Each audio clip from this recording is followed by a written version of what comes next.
잠언 3장 6절 말씀. 너는 범사에 그를 인정하라. 그리하면 그가 내 길을 지도하시리라.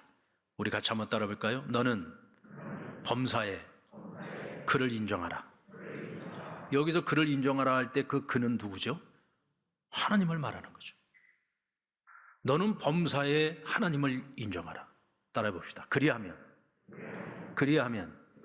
그가 하나님이 내 길을 지도하시리라. 범사에 그를 인정하라. 범사에 하나님을 인정하라. 그리하면 그가 내 길을 지도해 주시리라. 잠언 3장 전체의 문맥 속에서 오늘 이 한 구절의 말씀을 주목해서 살펴보면 오늘 이 권면을 들어야 하는 사람들은 어떤 사람들이냐? 스스로 어리석다고 생각하는 사람들이 아니에요.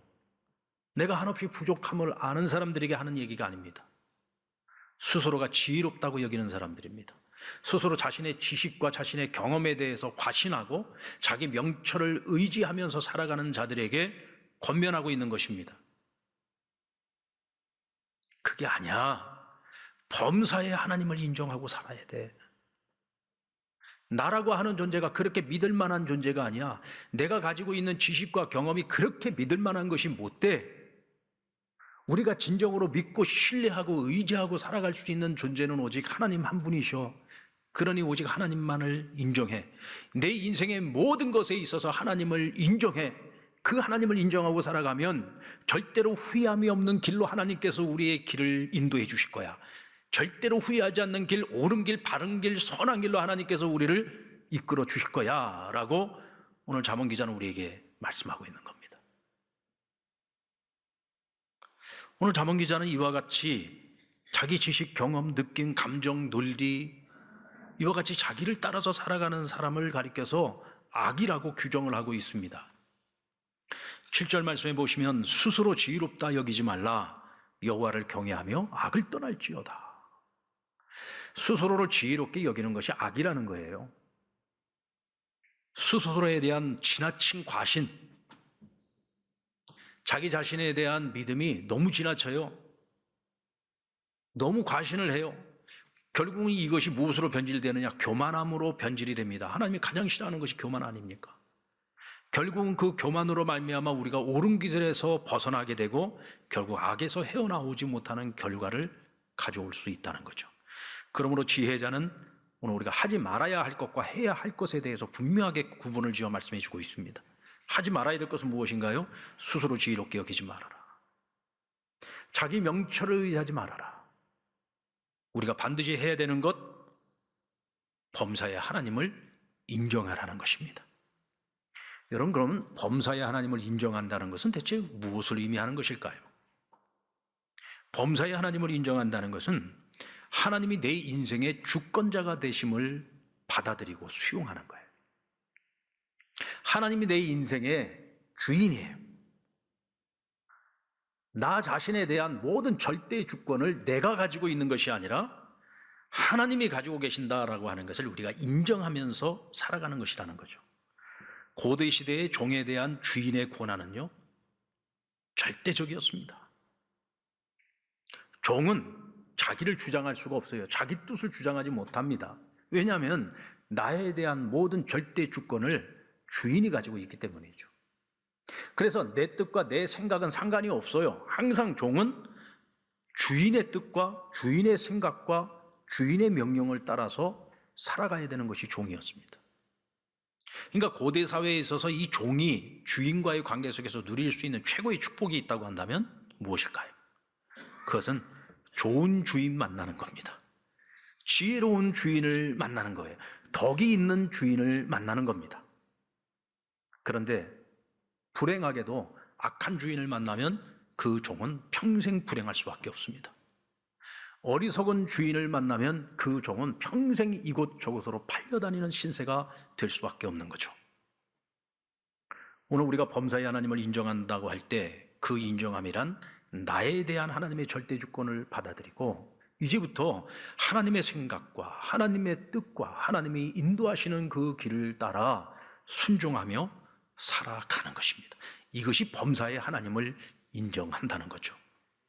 성경은 우리가 이와 같은 삶을 살아갈 수 있을 때 가장 안전한 길을 걸어갈 수 있고 가장 옳은 길, 복된 길을 갈 수 있다고 말씀합니다. 왜 그렇습니까? 우리의 주인 되신 하나님이 완전하신 분이기 때문입니다. 우리는 불완전합니다. 우리는 불완전해요. 불완전한 내가 무엇을 결정하기는 어렵잖아요. 그러나 나의 길을 인도해 주시는 하나님은 완전하신 분입니다. 그분은 지혜로우신 분입니다. 그분은 선하신 분입니다. 그분은 인자하신 분입니다. 그분은 모든 것에 있어서 충만하신 분이시고 풍성하신 분이십니다. 그런 하나님을 우리의 주인으로 모시고 우리가 그 주인 되신 하나님의 선하신 뜻을 따라 우리가 나아갈 수 있다면 하나님께서 지도해 주시는 그 길은 절대로 후회함이 없는 길이고 어리석고 미련한 길이 아니라 지혜롭고 선하고 옳고 바른 길로 가게 되는 것입니다. 열왕기상 21장에 북이스라엘의 아합 왕과 이스라엘 사람 나봇의 이야기가 나오는데요. 아합 왕은 북이스라엘의 왕이었는데 우리가 잘 알고 있는 이스라엘 왕 중에서도 가장 악한 왕으로 아주 존평이 나 있는 인물 아닙니까? 한 나라의 왕으로서 그는 많은 재산을 가지고 있었습니다. 수많은 땅을 영지를 가지고 있었고 또 그 중에는 정말 자랑할 만한 아름다운 포도원들도 많이 가지고 있었습니다. 그렇게 많이 가지고 있는 자가 자기 왕궁 바로 밑에 나봇이라고 하는 사람의 포도원이 있는데 이 포도원을 볼 때마다 마치 아담과 하와가 하나님께서 동산의 모든 실과를 다 먹을 수 있도록 해주시되 선악을 알게 하는 동산 중앙에 있는 그 나무는 먹지 마, 그 열매는 먹지 말라고 했잖아요. 먹지 말라고 하니까 못 먹으니까 다 볼 때마다 먹음직스럽고 보암직하고 갖고 싶은 거예요. 그게 인간의 마음, 그게 죄성이죠. 이 나봇이라는 사람이 그렇습니다. 가장 좋은 걸 다 가지고 있는 사람이 내가 갖지 못한 거, 내가 가질 수 없는 그 나봇의 포도원을 보면서 털 마음이 불편한 거예요. 저것만 내가 가질 수 있으면, 저것만 내가 가질 수 있으면 정말 행복해질 것 같은 그 마음 때문에. 근데 문제는 그가 천하의 왕이라고 할지라도, 절대 권력을 가지고 있다 할지라도 이스라엘의 토지법에 의하면 남의 땅을 절대로 내 것으로 만들 수가 없었습니다. 함부로 그 땅을 사고 팔 수도 없었습니다. 왜냐하면 이스라엘의 토지법이 그렇습니다. 이것은 하나님이 정하신 법이었거든요. 왜? 모든 토지는 하나님의 것이기 때문입니다. 하나님께서 가나안 정복 전쟁을 끝내고 여호수아를 통해서 땅을 분배해 주셨어요. 각 지파별로 분배된 땅에서 또 각 가정과 가문과 사람들에게 그 땅이 분배가 됐습니다. 이 땅은 하나님이 주신 것입니다. 그러게 이것을 함부로 사고 팔 수 있는 것이 아니에요. 조상에게 물려받은 그 땅은 그 자손들이 반드시 지켜내야 되는 책임과 사명이 있었던 거죠.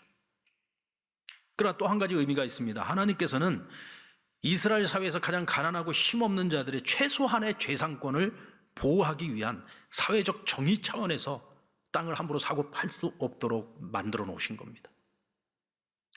혹여라도 만약에 내 땅을 누군가에게 어떤 채무 관계로 인해서 그 땅을 내가 빼앗겼다고 할지라도 그 땅을 가지고 갔던 사람은 7년째가 되면 그 7년째에는 아무런 조건 없이 그 땅을 반드시 원주인에게 돌려줘야 되는 희년의 법을 하나님께서 만들어 놓으셨습니다.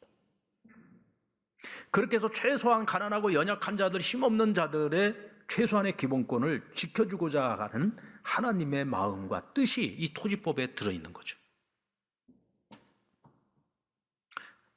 그러기에 왕이라고 할지라도 이 토지법을 어길 수가 없었어요. 그러니까 늘 그 나봇의 뜻이 그림의 떡인 겁니다. 너무나도 갖고 싶지만 내 마음대로 할 수 없는 것이었단 말이죠. 그런데 아합이 누굽니까? 이 사람이 아주 독종 중에 독종이요, 아주 악한 자 중에 악한 자입니다.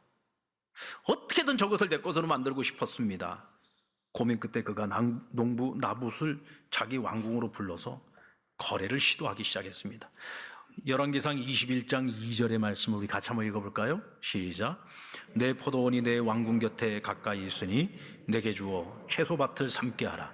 내가 그 대신에 그보다 더 아름다운 포도원을 내게 줄 것이요 만일 내가 좋게 여기면 그 값을 돈을 내게 주리라. 여러분, 아합이요, 이 포도원을 억지로 빼앗겠다는 게 아닙니다. 값을 치러줄게. 너가 가지고 있는 그 포도원보다 내가 훨씬 더 좋은 포도원 맞바꾸자.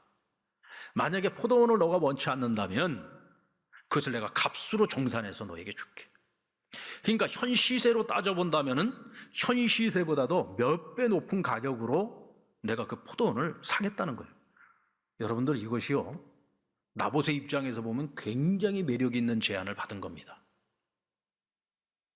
만약에 여러분들이 지금 가지고 있는 밭이 있는데 그 밭을 누군가가 지금 급한 일이 있어가지고 내가 그걸 꼭 사야 된다. 그러니 내가 값을 2배, 3배 쳐줄게. 그건 나한테 팔어. 그럼 여기 안 팔 사람이 있어요? 만약에 그것을 안 팔겠다 그러면 사람들이 그럴 겁니다. 참, 저 사람 진짜 어리석고 미련한 사람이다. 아무리 계산해봐도 이건 100% 남는 장사인데 어떻게 그걸 거절할 수가 있어? 라고 생각할 수 있겠죠. 근데 여러분, 나봇은요, 이런 자의 그 제안을 거절했습니다. 왜 거절했습니까? 열왕기상 21장 3절에 내 조상의 유산을 왕에게 주기를 여호와께서 금하실지로다. 이 땅이 조상으로부터 물려받은 땅이지만 이 땅은 하나님의 법에 의하면 하나님의 땅이다. 하나님의 것이다. 이 법을 통해서 하나님이 하시고자 하시는 뜻이 있고 생각이 있고 계획이 있다. 나는 이 땅의 청지기로서 나는 반드시 그것을 지켜내야 된다. 하나님의 뜻이 이 땅 가운데서 이루어지도록 나는 그것을 반드시 지켜야 된다. 나의 탐욕 때문에 하나님이 정하신 그 법을 어길 수 없다. 왕의 제안을 거절했습니다. 사람들이 하나같이 다 손가락질하면 저 어리석은 자, 저 미련한 자. 이 제안을 한 사람이 누굽니까? 이스라엘의 최고 권력자입니다. 왕입니다. 왕의 그 제안을 거절을 했을 때 그에게 주어질 결과가 불을 보듯 뻔한 것 아니겠습니까? 그런데 그는 거절했습니다. 그리고 사람들이 생각했던 그 결과는 비껴나가지 않았어요. 아합의 아내였던 이세벨, 악녀 중에 악녀 아닙니까? 이 이세벨이 잔머리를 굴렸습니다. 그래서 나봇에게 없는 죄를 뒤집어 씌워서 결국은 사람들에게 돌에 맞아 죽게 만들었습니다. 그리고 그가 가진 땅은 저절로 아합의 몫이 되었습니다. 만약 나봇이라고 하는 사람이 자신의 느낌이나 감정이나 논리를 따랐다면 절대로 거절할 수 없는 제안이었을 겁니다. 그러나 여러분, 그는 하나님의 뜻을 이루기를 원했습니다. 우리가 꼭 기억해야 할 것, 여러분, 이 얘기는 남의 얘기가 아닙니다. 오늘 이 시대를 살아가고 있는 바로 우리의 이야기이기도 합니다. 오늘 하나님이 찾으시는 사람은 어떤 사람일까? 하나님은 어떤 사람을 통해서 하나님 나라의 가치와 하나님 나라의 비전을 이 땅 가운데에서 실현해 나가실까? 바로 이런 나봇과 같은 사람입니다. 범사에 하나님을 인정하는 사람, 하나님의 뜻에 포커스를 맞추고 그 하나님의 뜻을 이 땅 가운데서 실현하고자 자기를 희생할 줄 아는 사람, 자신의 육체의 정욕, 세상의 탐욕과 욕심을 내려놓을 줄 아는 사람, 어떤 결과가 주어진다고 할지라도 하나님의 뜻에 우선순위를 두고 살아가는 사람. 어쩌면 그는 농부 나봇이 아니라 선지자 나봇이라고 말하는 것이 옳을 것입니다. 오늘도 하나님께서는 이와 같은 사람들을 찾고 계십니다. 이 땅에 많은 그리스도인들이 있지만 그 많은 그리스도인들 가운데서 하나님께 쓰임받을 수 있는 사람은 바로 나봇과 같은 사람이라는 사실을 기억하십시다. 그리고 범사에 하나님을 인정한다는 것은 하나님께서 우리를 어떤 길로 인도하신다고 할지라도 그 길을 인정하고 받아들이는 겁니다. 범사에 하나님을 인정하라, 그리하면 그가 내 길을 지도하시리라. 여러분, 나봇은 그렇게 살았습니다.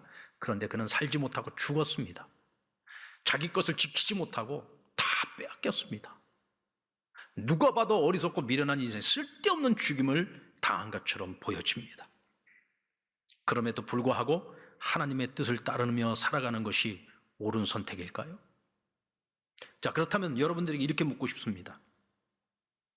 여러분, 스데반은 복음을 전하다가 광장에서 돌에 맞아 죽었습니다. 그의 죽음이 쓸데없는 죽음인가요? 헛된 죽음입니까? 아마도 스데반에게 돌을 던져 그를 쳐 죽였던 사람들은 저가 죽는 것이 마땅하다고 생각했을 겁니다. 그러면서 죽어가는 그를 보면서 참 쓸데없는 죽음이라고 생각했을 겁니다. 어리석고 미련한 자라고 생각했을 거예요. 돌을 던지는 자들의 옷을 받아들고 그 광장 한켠에 함께 있었던 기독교 최고의 박해자였던 사울도 역시 마찬가지로, 훗날에 그가 바울이 됩니다마는 이 사울도 역시 같은 생각을 하고 있었을 거예요. 세상에 제일 쓸데없는 죽음을 저 사람이 당하고 있구나. 참 불쌍한 영혼이다. 그 마음으로 스데반을 바라보지 않았겠습니까? 그랬던 사울이 다메섹 도상에서 부활하신 예수님을 만나게 됩니다. 자기가 핍박했던 예수가 진리라는 사실을 알게 됩니다. 그가 진정 하나님의 아들이요, 하나님께서 약속하셨던 메시아인 것을 깨닫게 됩니다. 그 순간에 그가 지켜보았던 스데반이 새로운 인물로 자신의 마음에 다가오기 시작합니다. 그래서 그는 평생에, 예수님 만나고 난 이후에 평생에 자신의 롤 모델로 스데반을 항상 기억했고, 내 인생에 있어서 최고의 영광이라면 나도 스데반과 같은 그런 죽음을 맞이하는 것, 복음 전하다가 순교하는 것, 그것이 그의 인생의 최대의 목표였습니다. 그래서 그는 자신의 모든 남은 삶을 오직 복음을 전하는 일을 위해서 스데반처럼 살았습니다. 우리가 그가 마음속에 스데반을 늘 롤모델로 삼고 살았다는 걸 어떻게 알 수 있냐면, 사도행전에 그가 광장에 나가서 사람들을 만나고 회당에 가서 복음을 전할 때에 그 복음을 전하는 설교의 내용을 보면 스데반이 전했던 설교의 내용과 굉장히 흡사해요. 기승전결이 거의 비슷합니다. 그에게 스데반은 롤모델이었던 거죠. 여러분, 그 스데반의 죽음이 과연 헛된 죽음입니까? 쓸데없는 죽음이었나요? 아니요. 스데반의 죽음은 한 사람을 변화시켰고 한 사람을 새로운 인생을 살게 만들었고 한 사람으로 말미암아 온 세상에 주의 복음을 전하게 만드는 놀라운 영향력을 미쳤던 겁니다. 나봇은 죽었습니다. 불의한 왕과 불법을 사주한 이세벨과 권력에 아부하는 자들이 마치 승리한 것처럼 보였습니다. 그러나 하나님은 보고 계셨고 하나님은 알고 계셨습니다. 하나님께서 선지자 엘리야를 보내서 그들이 행한 일들에 대해서 하나하나 다 들춰내십니다. 그리고 말씀하셨습니다. 아합과 이세벨에 대해서 너희의 최후가 어떻게 될 것인지, 너희가 어떤 재앙을 받게 될 것인지, 어떤 최후를 맞이하게 될 것인지. 하나님의 예언의 말씀대로 어떻게 됐습니까? 아합과 이세벨은 정말 비참한 최후를 맞이하게 되고요, 그들의 시체를 개들이 뜯어먹고 그 피를 개들이 핥았다고 했습니다. 하나님께서는 이 아합과 이세벨이라고 하는 이 두 악한 자들이 이스라엘 땅에서 어떤 악행을 저질렀는지 하나님은 다 보고 계셨고 알고 계셨지만 그들을 심판하는 것은 하나님이 참고 인내하시면서 기다리셨습니다. 근데 결국 그들을 심판하게 된 기폭제가 바로 이 나봇의 죽음이었습니다. 여러분, 결코 나봇의 죽음은 헛된 죽음이 아니었던 거죠. 정의로운 죽음이었고 값진 죽음이었습니다. 세상의 공의를 바로 세우는 정직한 자의 죽음이었던 거죠. 하나님께서는 이 나봇의 죽음을 세상에서 가장 가치 있게 사용해서 하나님 나라의 가치를 이 땅에 분명하게 세우셨습니다. 그리고 오늘 저와 여러분에게도 교훈을 주고 있는 것입니다. 예수 그리스도의 십자가의 죽음은 어떻습니까? 예수님을 죽이는 로마 병정들이 예수님께 뭐라고 했습니까? 너가 정말 유대인의 왕이요, 너가 정말 하나님의 아들이라면 너 자신부터 먼저 구원해봐라. 이 말을 하고 있는 사람들은 어떤 마음으로 예수님께 그런 말을 했을까요? 참 불쌍한 영혼이구나. 너는 분명 정신병자야. 정신병자가 아니고서야 어찌 하나님의 아들이라고 하는 자가, 메시아라고 하는 자가 자기 하나도 구원하지 못하고 저렇게 처참하게 죽어가? 이해할 수 없는 거죠. 헛된 죽음으로 보았습니다.